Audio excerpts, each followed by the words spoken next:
자, 이제 우리 72페이지 한번 볼까요?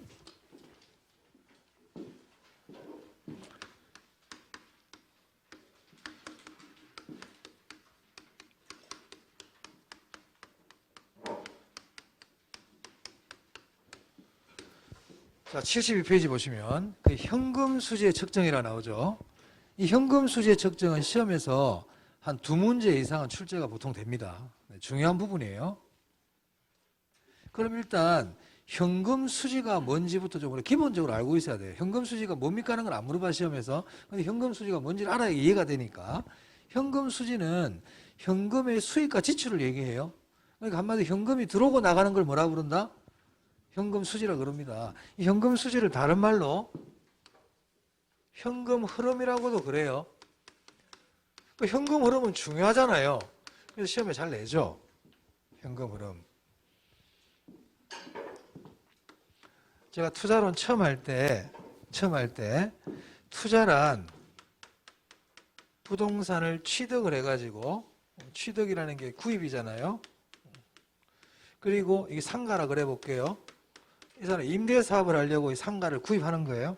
그러면 이거를 보유 단계가 있다고 그랬죠. 보유 단계를 운용 단계라고도 그래요. 운용 단계.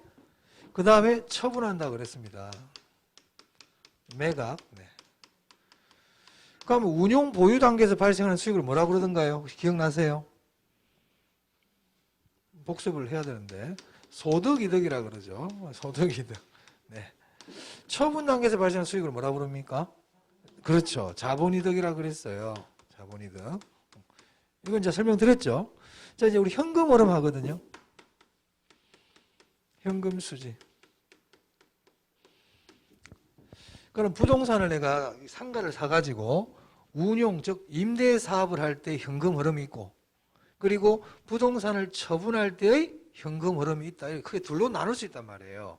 그러니까 보유 단계에서 현금 흐름하고 처분 단계에서 현금 흐름은 성격이 다르거든요. 다를 거 아니에요. 그래서 이 둘을 구별해 줄 필요가 있단 말입니다. 자, 우리가 어떤 거를 구별할 때 제일 좋은 방법이 이름을 다르게 정해주면 구별이 되죠. 그래서 이 운용 보유 단계에서의 현금 수지를 뭐라고 부르냐면 영업수지라고 불러요. 영업수지. 다른 교수들에 따라서는 운영수지라고 부르는 교수들도 있다. 영업수지, 운영수지. 그리고 처분 단계에서의 현금수지, 현금 흐름을 뭐라고 부르냐면 지분복귀액이라고 부릅니다. 그럼 이런 말부터 기억을 해놔야 되겠네요. 그럼 영업수지는 보유, 운용 단계에서의 현금 흐름이고, 지분복귀액은 처분 단계에서의 현금 흐름을 얘기한다. 그죠? 맞아요. 바뀌면 안 돼요. 바뀌면 안 돼요. 그러면 저 영업수지는 한 번만 발생할까요? 여러 해 동안 발생할까요? 여러 해. 지분복귀액은요? 한 번. 그렇지. 한 번 발생한다. 그럼 이제 여기에 대해서 지금부터 공부합니다. 지금 먼저 영업수지부터 보겠습니다. 자, 영업수지는 운용, 보유 단계에서의 현금 흐름이라 그랬습니다. 자, 우리 교재 보시면요. 72페이지에 영업 현금 흐름이라 나와 있죠? 보이세요? 맨 위에.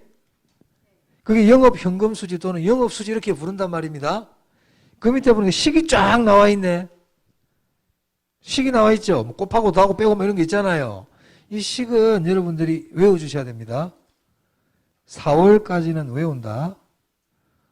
이 많은 걸 어떻게 다 외웁니까? 나중에 다 압니다. 저절로 알게 됩니다. 이거는 다 외워집니다.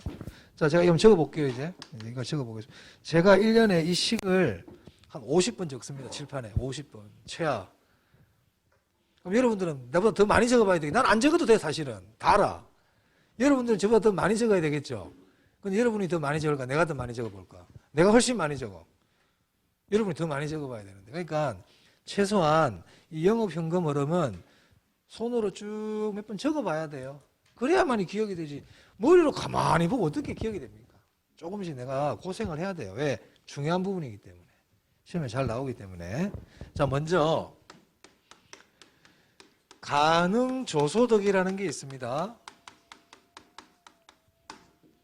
이 조라는 거는 총이란 뜻이에요. 그래서 먼저 가능조소득, 가능총소득이 있어. 그러면 가능조소득이 뭔지 한번 볼게요. 가능조소득. 자, 원룸 건물인데 5층짜리라 그래 보겠습니다. 한 층에 방이 2개씩 있어요. 방이 총 10개다, 그죠? 자, 이 한 방에서 1년에 연간 1,000만 원이라는 임대료가 들어와. 이 방 한 개에서. 그러면 이 방 10개니까 이 건물 전체에서는 얼마의 임대료 수익이 들어올까요? 1년에? 1억. 그죠? 이게 가능조소득이에요. 즉 가능조소득이란 내가 임대 사업을 했을 때 벌어들일 수 있는 최대한의 소득을 얘기하는 겁니다. 가능한 최대한의 소득. 그걸 뭐라 부르냐? 가능 총소득 이렇게 부르는 거예요. 의미 아시겠어요? 그래 내가 어떤 사업을 했을 때, 임대 사업을 했을 때 내가 벌어들일 수 있는 최대한의 수입을 뭐라 그런다? 가능 총소득이라 그럽니다. 그럼 이 가능 총소득은 공실이 있다는 겁니까? 공실이 없다는 겁니까? 공실이 없어요. 그래 가능 총소득은 100% 임대를 가정하는 거예요. 자, 그러면 실제로 100% 임대가 되기가 힘들 수도 있잖아요. 그러니까 여기서 이제 공실을 빼는 겁니다. 공실을 뺀다. 공실. 보통 우리 공실률은 5% 정도 잡는데 공실을 빼요. 그리고 임대료가 안 들어올 수도 있잖아요. 맞습니까? 어떤 사람이 임대료를 밀려놓고 갑자기 딴 데로 가버릴 수도 있잖아요. 그죠? 이건 불량부채라 그래요. 불량부채. 못 받는 임대료. 이 불량부채를 출제 교수들에 따라서는 대손충당금이라고도 얘기해요. 이 대손이라는 건 뭐냐? 못 받는 걸 얘기하거든. 우리 은행에서 대손충당금이라는 걸 보통 설정을 합니다. 은행들도. 충당금은 제가 아까 미리 쌓아두는 거라 그랬잖아요. 그 은행에서 만약에 100억을 대출해 주잖아. 그럼 은행들은 100억을 대출해 주면 보통 경험상 한 1억은 못 받더라. 1억은 회수가 안 되더라. 그래서 미리 100억을 빌려줄 때 1억이라는 금액을 대손충당금으로 잡아버려요. 비용 처리를 바로 해버려요. 그런 거를 보수주의라 그래. 비용을 미리 잡아버리는 거야. 어찌됐든 그런 거예요. 대손충당금이라는 거는 여기서는 못 받는 임대료 이런 의미예요. 자, 그 다음에 이 건물에 자판기가 있어. 자판기. 그래서 자판기에서 수입이 들어오는 거야. 그런데 이 사람의 본업은 뭐예요? 임대업이 본업이죠. 그럼 자판기 수입은 본업이다, 본업이 아니다? 본업이 아니야. 그런데 본업이 아닌 데서 들어오는 수입을 우리가 기타 수입이라 그래요. 기타 수입. 건물 위에 광고판이 있어, 광고판. 그래서 광고판에서 1년에 한 1억이 들어와. 그럼 이 광고판 수입도 본업이다, 본업이 아니다? 이런 거를 기타 수입이라 그럽니다. 아시겠죠? 기타 수입. 기타 수입을 더해요. 기타 수입을 내 본업이 아닌 수입이다 그래가지고 영업의 수입 이렇게도 얘기합니다. 영업의 수입. 자, 그러면 이제 가능조소득에서 공실과 불량부채를 빼고 기타 수입을 더한 걸 뭐라 부르냐면 유효조소득이라 그래요. 유효조소득. 자, 이제 유효조소득에서 영업경비를 뺍니다. 이 영업경비를 운영경비라고도 얘기해요. 그럼 영업경비가 뭘까요? 영업경비는 말 그대로 내가 하고 있는 임대사업이라는 임대영업에서 발생하는 임대업과 관계되는 비용을 뭐라 부른다? 영업경비라 그래요. 영업과 관계되는 비용은 다 영업경비야. 그럼 예를 들어서 직원들 월급 줬다. 주차장을 관리하는 주차요원에게 월급을 줬다. 사무실 비품을 사기 위해서 비품 비용으로 돈을 지출했다. 전부 다 뭡니까? 또 영업경비인 거예요. 임대사업과 관계되는 비용은 다 영업경비야. 청소 용역에게 한 달에 얼마씩 주고 있다? 영업경비인 거다. 아시겠죠? 그 영업경비예요. 그럼 유효조소득에서 영업경비를 빼면 이게 뭐가 되느냐 하면 그게 이제 우리 앞에서 계속 나오고 있는 순영업 소득인 거예요. 그래서 이 순영업 소득을 우리가 NOI라 그러는데 이 순영업 소득이라는 건 말 그대로 이 임대사업과 관계되는 순수한 수익을 뭐라 부른다? 순영업소득이라고 부르는 겁니다. 자, 그 다음에 이제 순영업소득 다음에 빼는 게 뭐냐면 부채 서비스액이에요. 순영업소득에서 부채 서비스액을 뺀 거를 세전현금수지라고 불러요. 세전현금수지 또는 세전현금흐름 이렇게 부릅니다. 자, 여기서 일단 먼저 첫 번째 우리가 알아야 될 내용이 하나 나왔어요. 이 부채 서비스액이 뭔지를 알아야 돼요. 부채 서비스액. 부채 서비스액의 뜻을 알아야 된다. 자, 부채 서비스액은 자, 이 사람이 건물 살 때 은행에서 대출 받았습니다. 대출 받아서 샀다 해볼게요. 그럼 이자 갚아야 돼요? 안 갚아야 돼요? 갚아야 되죠. 빌린 돈에다 원금도 일정 부분 갚아 나가야 되죠. 원금과 이자를 갚아 나가야 될 거 아니에요. 그게 부채 서비스액이에요. 부채 서비스액은 원금과 원금 상환액과 이자 비용을 얘기합니다. 그럼 이거는 줄여서 원리금이라고 얘기할 수 있나요? 원리금이라고 얘기할 수 있죠. 시험 예전에 나왔어요. 부채 서비스액은 이자를 제외한 것을 말한다. OX.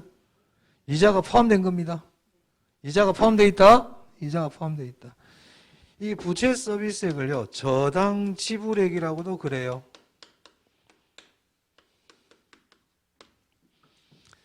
자, 아까 제가 지렛대 효과 할 때도 말씀드렸는데, 순영업 소득은 은행에서 빌린 돈에 대한 원금과 이자를 갚기 전이라 그랬지? 그래요. 순영업 소득 다음에 이제 갚는 거예요, 순서가. 그래서 순영업 소득까지는 은행에 빌린 돈을 갚는 건 없어, 아직까지.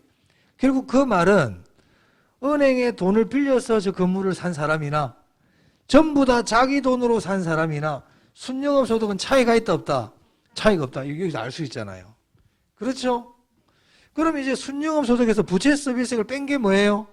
세전연금수지야. 그럼 세전연금수지는 전액 자기 자본으로 구입한 사람하고 부채를 이용한 사람하고 세전연금수지는 같을까요? 다를까요? 그렇지. 그거는 다르단 말이야. 세전연금수지부터는 부채를 사용했는지 안 했는지에 따라서 달라지기 시작한다. 맞습니까? 그래, 의미가 그런 의미를 갖고 있잖아요. 의미가.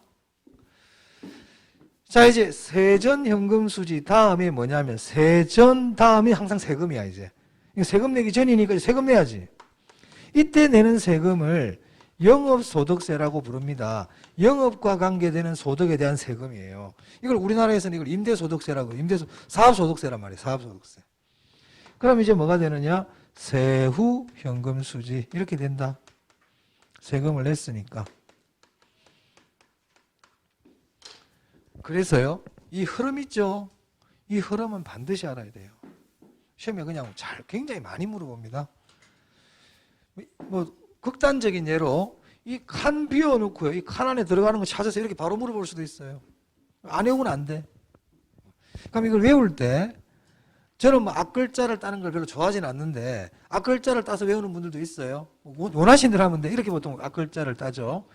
가공기, 유영순, 부세영세 뭐 이렇게 외우는 분들도 계시더라고요. 어떻게 외우든 외우세요. 가공기, 유영순, 부세영세 이렇게 외우시든 어떻게 외우시든 이걸 흐름은 꼭 알아야 된다. 여기서 중요한 건 첫 번째 흐름, 두 번째 부채 서비스액이 뭔지 아셔야 됩니다. 이자가 포함이 된다. 자, 이제 하나 더 또 중요한 거, 영업경비가 중요하거든요. 영업경비. 이 영업경비에서는 영업경비로 인정해주는 게 있고요. 영업경비로 인정 안 해주는 게 있어요. 그럼 영업경비로 인정해주는 게 중요할 것 같아요? 안 해주는 게 중요할 것 같아요? 안 해주는 게 중요해요. 왜냐하면은 우리가 영업경비는 어지간하면 인정해줍니다. 우리가 뭐 세무서나 국세청에서 뭐 세무조사를 나갈 때 회사에서 장부에 적어놨잖아요. 어지간하면 인정해줘요. 장부 적은 게 어디야. 안 적은 애도 수수께끼한데. 그러니까 장부에 경비로 적어두면 어지간하면 인정해줘요. 그러니까 경비로 인정 안 해주는 걸 기억해야 돼요. 그래서 기업들에게 회계 감사를 나갈 때 장부에 정리를 해놨잖아요. 어지간하면 인정해 주거든요. 그런데 보통 그 세무서나 이런 데서 갈 때는 장난 잘 치는 데가 있어, 기업들이. 거기를 중점적으로 봐. 그 장난 잘 치는 데 대표적인 게 재고자산이야, 재고자산. 재고자산은 왜 잘 보냐? 재고자산은 매출 원가를 조작할 수 있거든. 그래서 재고자산은 신경 써서 봅니다. 그리고 접대비, 감가상각비 이런 것들은 좀 자세히 봐요. 그런 것에서 이익을 조정할 수가 있거든요. 어찌됐든 영업경비를 인정 안 하는 게 중요하다고요. 그럼 영업경비 인정 안 하는 걸 지금도 제가 여기 적을 텐데 여기다 너무 많은 걸 적으면 외우기가 힘드니까 일단 외우는 걸 피해보자. 외우는 걸 피해보자. 보세요. 시험에 물어보는 것 중에 자, 여기 공실과 불량부채 있죠. 공실과 불량부채는 영업경비일까요? 아닐까요? 네? 아니지. 왜? 여기서 뺐는데 또 빼면 돼, 안 돼? 안 되지. 그러니까 공실과 불량부채는 당연히 영업경비가 아니겠네?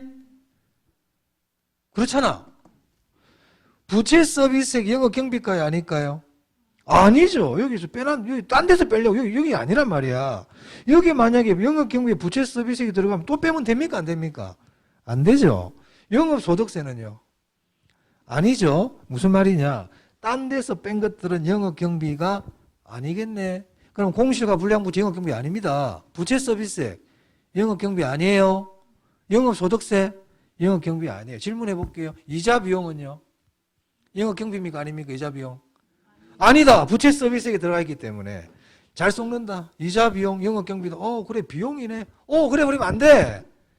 이자 비용 영업경비 아니에요? 아니에요. 그럼 영업경비 아닌 거 이제 그 외에 여기 적힌 거 말고 그 외의 것들 몇 개 알아야 됩니다. 대표적인 게 감가상각비입니다. 잘 냅니다. 감가상각비는 영업경비 아닙니다. 그 다음에 세금은 영업경비 아니에요. 소득세. 그래서 한 번 더 적어 드릴게요. 소득세. 자, 임대사업을 하는 저 사람이 개인이 아니고 법인이야. 법인이면 무슨 소득을 내야 돼? 법인세. 법인세가 법인 소득세예요. 소득을 넣는 주체가 개인이면 개인 소득세를 내는 거고 소득을 넣는 주체가 법인이면 법인 소득세 내는 거예요. 그걸 우리나라에서 법인세라 불러요. 그 법인세도 영업경비가 아니죠. 맞아요? 취득세 아니에요. 세금은 기본적으로 비용이 아니에요. 만약에 부가세를 냈다. 부가세 비용 처리 안 하거든요. 부가세는 비용이 아니에요. 어쨌든 세금은 기본적으로 비용이 아닙니다. 비용이 아니다. 자, 그 다음 자본적 지출이라는 게 있습니다. 이 자본적 지출은 지출인데 그 지출의 성격이 자본의 성격을 갖고 있다. 이런 의미거든요. 자, 이게 무슨 얘기냐면 자, 어떤 건물에 리모델링을 한다고 5억을 썼어요. 리모델링 비용으로 5억을 썼어요. 그러면 이 리모델링을 하게 되면 이 건물의 가치가 올라가요? 안 올라가요? 올라가죠. 그럼 이 리모델링 비용 5억은 없어지는 게 아니고 건물의 가치에 들어가 있잖아요. 이런 지출을 자본적 지출이라 그래요. 가치를 정진시키는 지출. 오케이? 자, 그리고 5억을 했더니 수명이 연장돼서 이 건물의 수명이 길어졌단 말이야. 이런 지출도 뭐라 부른다? 자본적 지출이에요. 아시겠습니까? 자, 여러분들이 학원에 오기 위해서 학원에 등록할 때 비용을 지불했죠? 자본적 지출이야. 여러분의 가치를 정진시키는 지출이에요. 자본적 지출을 잘해야 되는 거예요. 그럼 이 자본적 지출과 비교되는 지출이 뭐냐면 그걸 수익적 지출이라 그래요. 그럼 수익적 지출은 영업경비일까요? 영업경비 맞아요. 수익적 지출은 영업경비예요. 자본적 지출은 영업경비 아니에요. 그래서 보통 우리가 자본적 지출하고 수익적 지출을 얘기할 때 또 어떤 분들은 뭐 금액이 크면 자본적 지출, 금액이 작으면 뭐 수익적 지출 이렇게 얘기하시는데 그거 100% 맞는 말이 아닙니다. 자, 63빌딩에 형광등을 다 갈았어요. 63빌딩에 형광등을 싹 다 갈았어. 비용이 적게 들까 많이 들까? 억대가 들 거야 아마. 그럼 그 자본적 지출입니까? 수익적 지출입니까? 형광등 간다고 같이 정진하나? 아니거든. 물론 형광등을 뭐 좋은 LED 뭐 이온등 엄청나게 가치 있는 걸로 바꿨다. 그러면 걔는 자본적 지출이야. 무슨 말이냐? 금액을 가지고 판단하는 게 아니라는 겁니다. 자본적 지출과 수익적 지출은 그 지출의 성격이 그 물건의 가치를 높여줬다든지 그 물건의 수명을 연장시켜줬다든지 그 부동산에 그런 지출들은 무슨 지출이다? 자본적 지출. 그렇지 않은 지출은 수익적 지출이라 보는 거예요. 근데 일반적으로 자본적 지출이 금액이 좀 높겠죠? 아무래도 금액이 높지. 아무래도. 영업경비 아니에요. 자, 그 다음에 영업경비를 인정해 주는 것 중에 우리가 알아야 될 게 하나 있습니다. 재산세입니다. 잘 냅니다. 재산세는 세금이지만 영업경비로 인정해 줍니다. 기억해야 됩니다. 저건 그래서 영업경비 아닌 거 기본적으로 아시고요. 그리고 재산세는 영업경비라는 걸 기억해야 돼요. 됐죠? 네. 자, 그 다음 또 볼게요.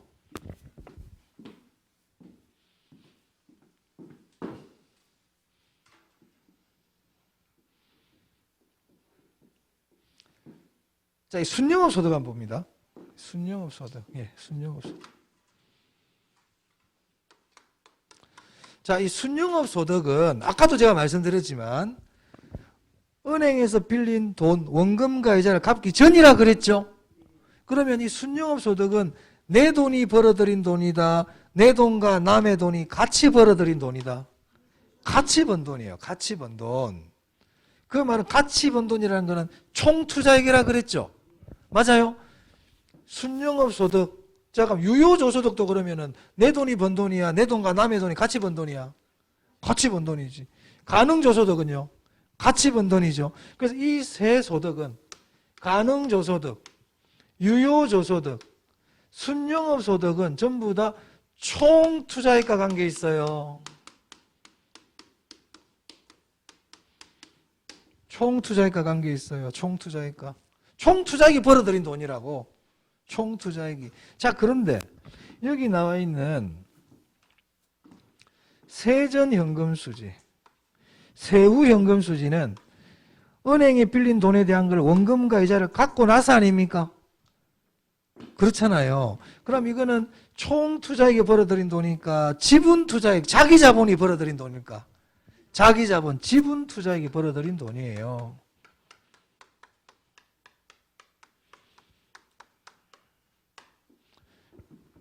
이런 건 알아두시면 좋아요. 자, 시험장에 갔더니 시험 문제가 이런 게 나왔어요. 예를 들어서 시험장에 갔더니 세후 수익률이란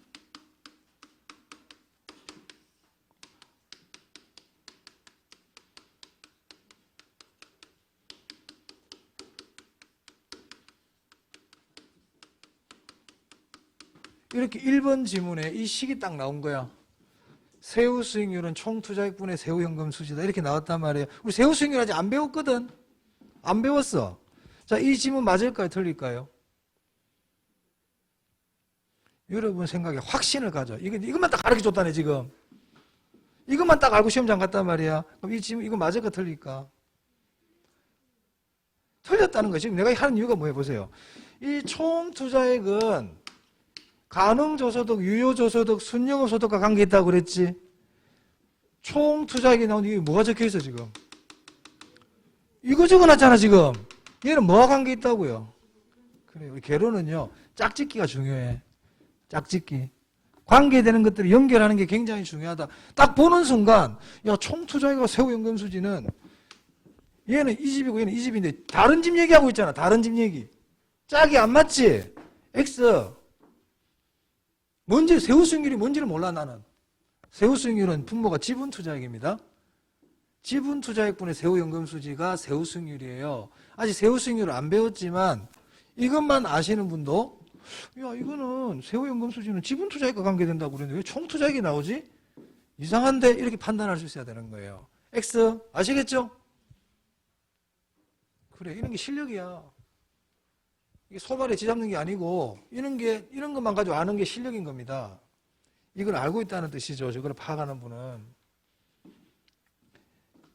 우리 결혼할 때는 관계되는 말들을 찾는 게 굉장히 중요해. 순영업 소득 얘기를 하고 있는데 갑자기 그 지문 안에 지분 투자액 얘기가 나와. X예요. 그걸 읽고 생각하는 게 아니고 글자가 안 맞아. 글자가 안 맞아. 글자가 안 맞아. 우리 개론은 그렇게 푸는 연습이 많이 필요해. 그래야만이 빨리 풀 수 있어요. 자, 이 의미는 아시겠죠? 자, 그 다음 또 보겠습니다. 또 알아야 될 내용들이에요.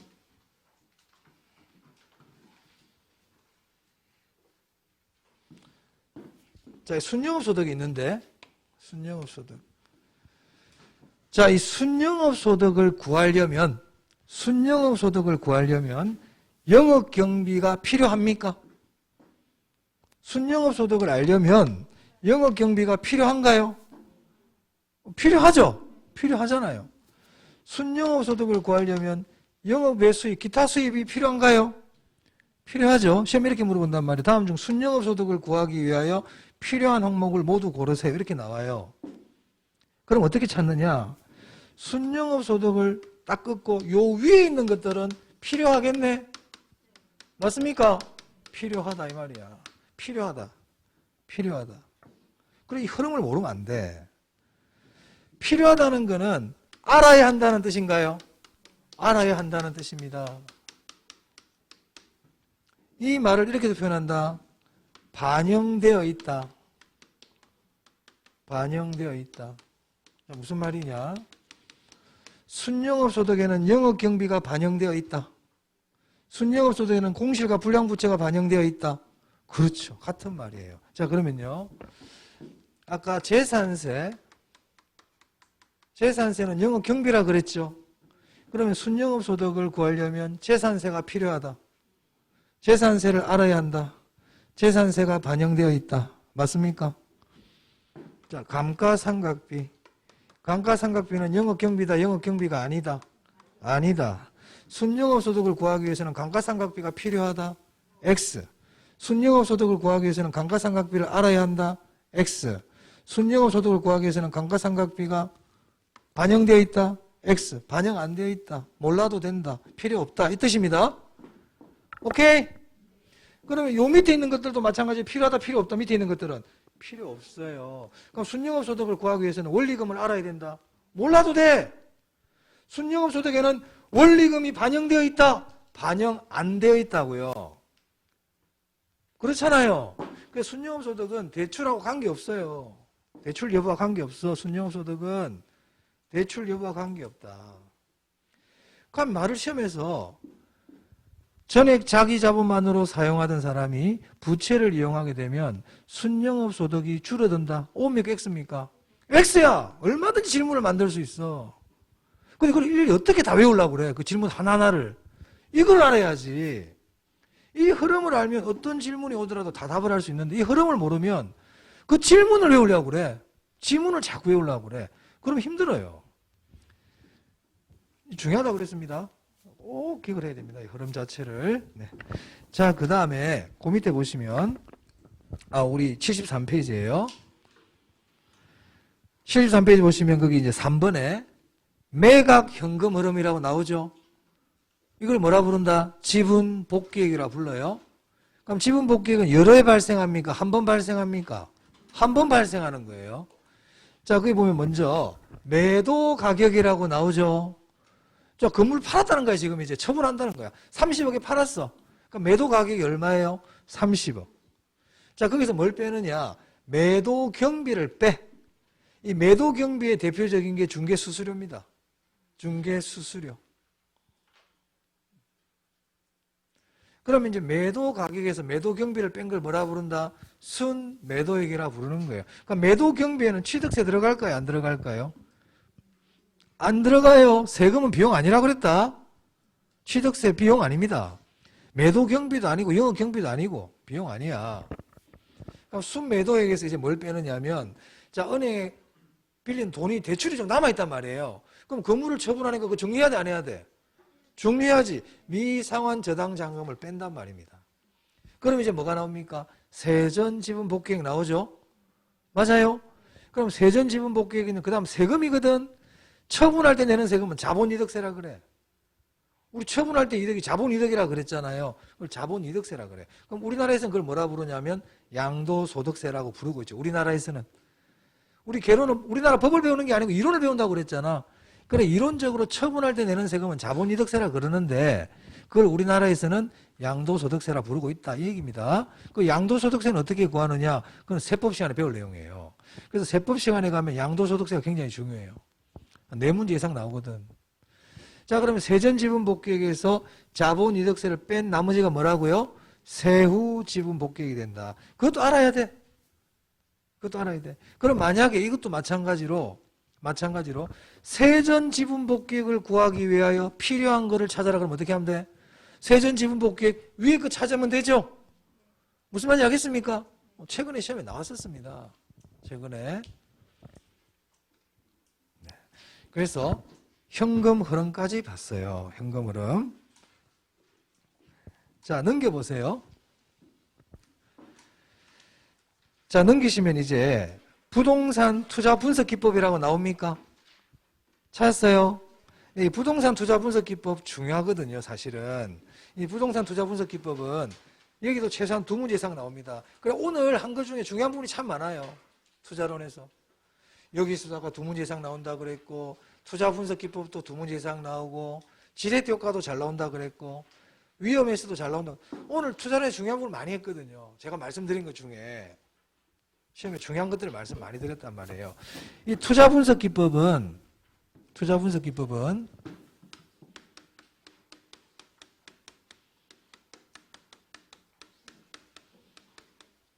크게 둘로 나눌 수 있습니다. 둘로.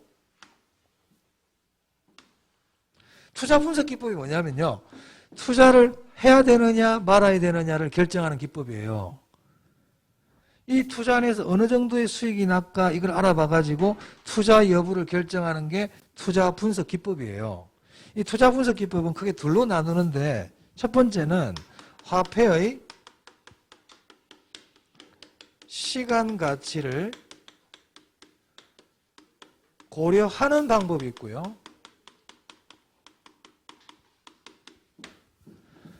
화폐의 시간 가치를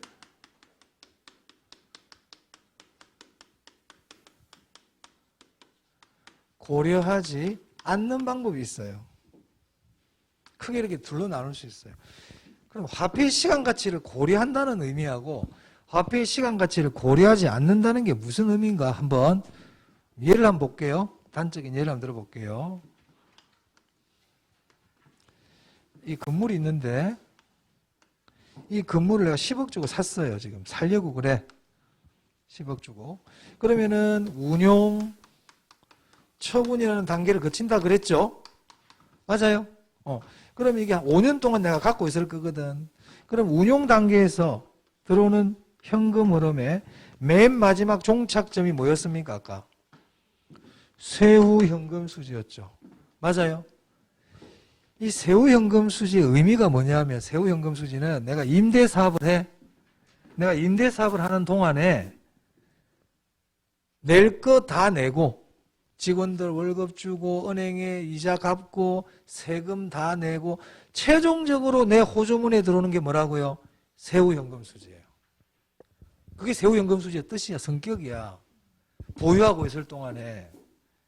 자, 세후 지분 복귀액은 뭐예요? 세후 지분 복귀액은 건물을 처분했다.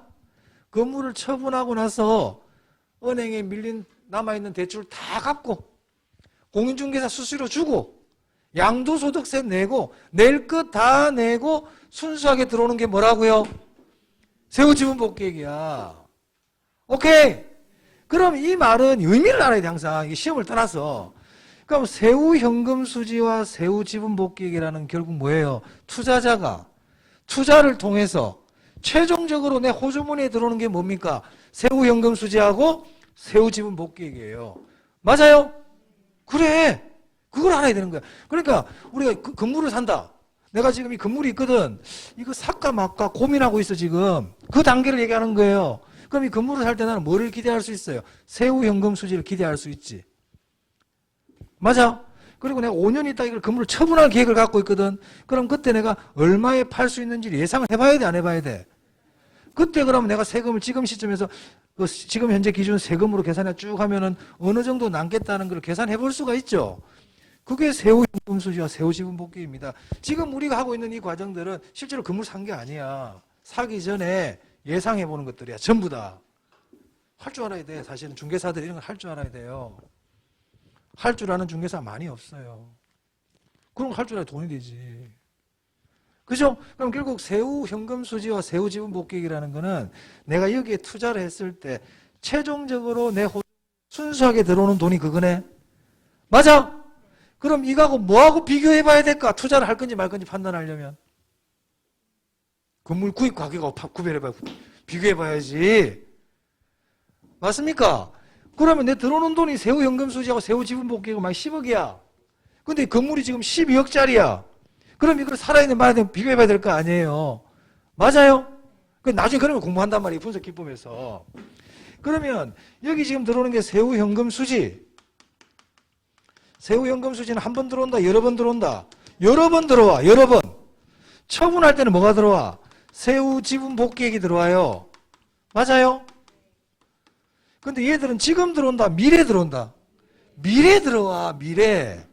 근데 내가 지금 이 건물을 살지 말지 결정은 언제 해? 현재 해야 되거든. 현재. 돈은 언제 들어오는데? 미래. 내 생각대로 들어온다, 생각하고 달라질 수도 있다. 그걸 뭐라 불렀어, 아까 내가? 위험. 그게 위험이라고요. 아시겠죠? 그건 위험에서 공부한 내용이야. 위험 파트. 그럼 투자 분석 기법에서는 미래에 들어올 이 돈을 만약에 이때 3억 처분했을 때 한 11억이 이렇게 8개월 예상이 돼. 무슨 말 하겠어요? 그러면 지금 3억이면 9억이고 11억이면 합치면 얼마야? 20억이죠? 맞아요? 그러면 20억이 들어올 거로 예상이 된단 말이야. 내가 순수하게 남는 게. 그러면 나는 10억 주고 사면 10억이 남겠네. 이렇게 얘기하는 사람은 시간까지 고려한 사람이야? 안 한 사람이야? 안 한 사람이야. 그게 시간까지 고려 안 하는 방법이에요. 시간 가치를 고려하는 사람은 야 어떻게 지금 몇 년 뒤에 들어오는 11억을 그대로 11억을 보면 어떻게 이 11억을 지금 가치로 계산을 해봐야지. 이게 화폐의 시간 가치를 고려한 방법이라 부르는 겁니다. 시간 가치를 고려하는 방법이 뭔지 아시겠어요? 미래에 들어올 돈을 그대로 보는 거는 시간 가치 고려 안 하는 거. 미래에 들어올 돈을 지금 가치로 한번 계산해 보자. 이렇게 가지고 투자 여부를 분석하는 방법은 시간 가치를 고려한 방법이다. 이렇게 부르는 거예요. 이해되세요? 시간 가치를 고려 안 하는 사람은 있잖아요. 야 지금 100만 원 줄까? 5년 뒤에 100만 원 줄까? 그러면 아무 때나 줘. 그건 시간 가치 고려 안 하는 사람이야. 시간 가치를 고려하는 사람은요. 지금 줘. 왜? 이 사람은 지금 100만 원이 5년 뒤 100만 원보다 가치가 크다는 걸 알잖아. 이건 시간 가치를 고려한 사람이에요. 그렇습니다. 그래서 화폐의 시간 가치를 고려한 방법은 이게 어려우면 그냥 넘어가셔도 돼요. 이건 의미를 설명한 거고 제가 지금 말씀드린 이 종류는 알아야 된다고요. 화폐의 시간 가치를 고려한 방법에는 뭐가 있냐면 순형가법, 내부 수익률법,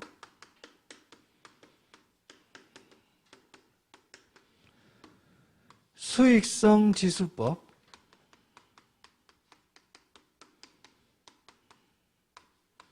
평가회수기간법.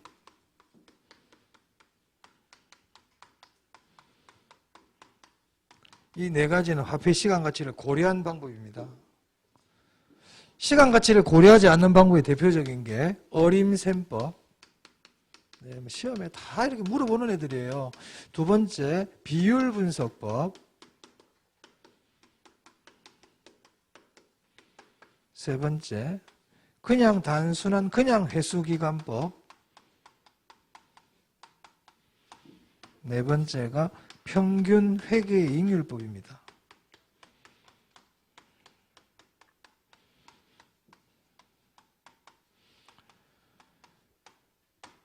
시험에서는요, 그냥 이 자체를 바로 물어보기도 합니다. 다음 중 화폐 시간 가치를 고려하지 않은 방법을 찾으세요. 이렇게 바로 물어봐요. 화폐의 시간 가치를 고려한 방법을 찾으세요. 바로 물어봅니다. 그래서 이건 일단 기본적으로 알아야 됩니다.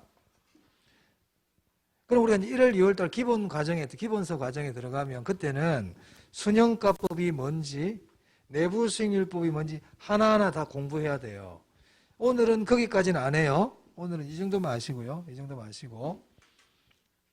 자, 우리 교재에 보시면 75페이지에 비율 분석법이 있습니까? 75페이지. 찾으셨어요? 자, 거기 보면 대부 비율이라고 있죠. 줄 쳐보세요. 부채 비율이라고 있죠. 줄 치시고요. 부채 감당률이 있습니까? 줄 치세요. 얘는 자 다음 주에 얘는 해야 되거든. 우리 인문과정에서 얘는 용어를 알고 가야 돼요. 다음 시간 우리가 22일 날 수업 있죠. 개론이 다른 과목은 이번 주에 끝이 나는 것 같은데 개론은 22일 날 수업이 있으니까 그때 제가 이 부분을 하도록 하겠습니다. 아시겠죠? 자, 오늘 투자론 중요한 부분을 많이 했어요. 복습을 꼭 해주셔야 돼요. 수요 공급 같은 경우도 복습을 했습니까? 수요 공급 다 좀 많이 잊어먹었죠? 잊어먹으면 어떻게 해야 돼? 또 봐야지. 그래서 우리 입문 과정에서 수요 공급 파트하고 이 투자론 파트만이라도 이 두 개는 좀 복습을 해주시는 게 좋다. 나머지 것들은 뭐 단순 암기에 가깝기 때문에 수요 공급과 투자론 부분만은 먼저 정확하게 알고 1월달 과정을 맞이할 수 있도록 그거라도 끊어야 될 거 아닙니까? 그죠? 네. 자, 고생하셨습니다.